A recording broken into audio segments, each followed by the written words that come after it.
Bien sûr, voici chaque signe avec un exemple concret. Un problème de santé inexpliqué.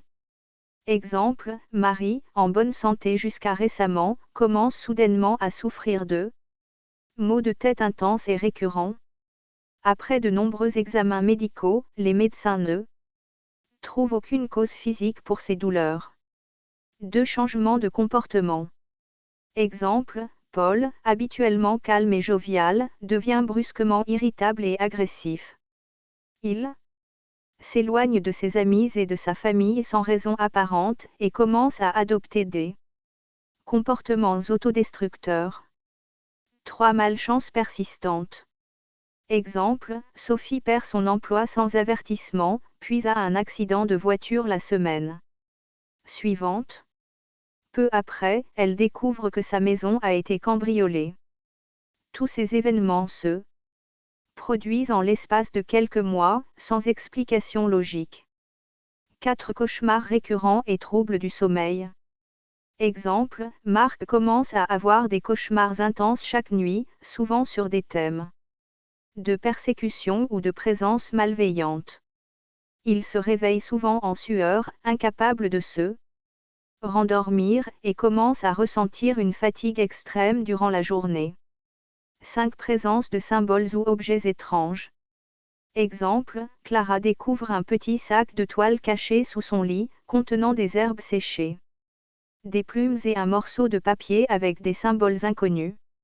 Elle ne sait pas comment cet objet est arrivé là et n'en connaît pas l'origine.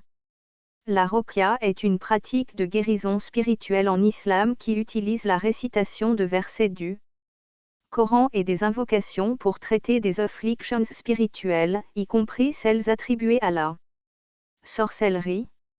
Oussam, comme d'autres praticiens de la Roqya, propose diverses solutions pour se protéger ou se libérer des effets de la sorcellerie.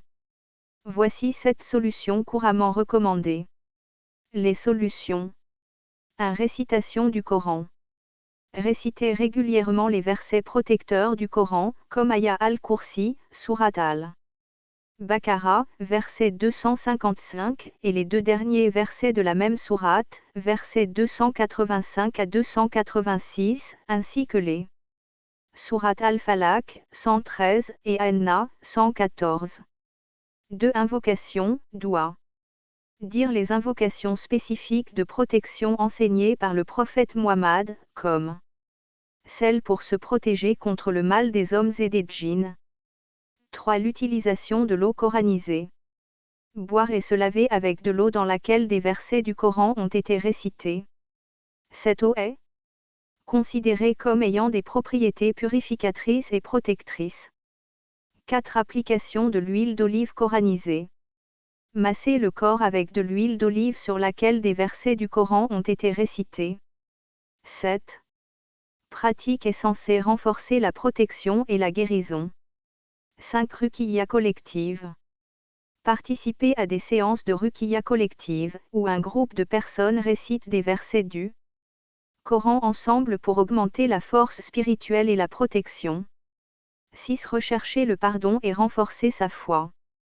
Faire régulièrement des prières, salat, demander pardon pour ses péchés, istighfar, et renforcer sa relation avec Allah à travers des actes de dévotion et de piété.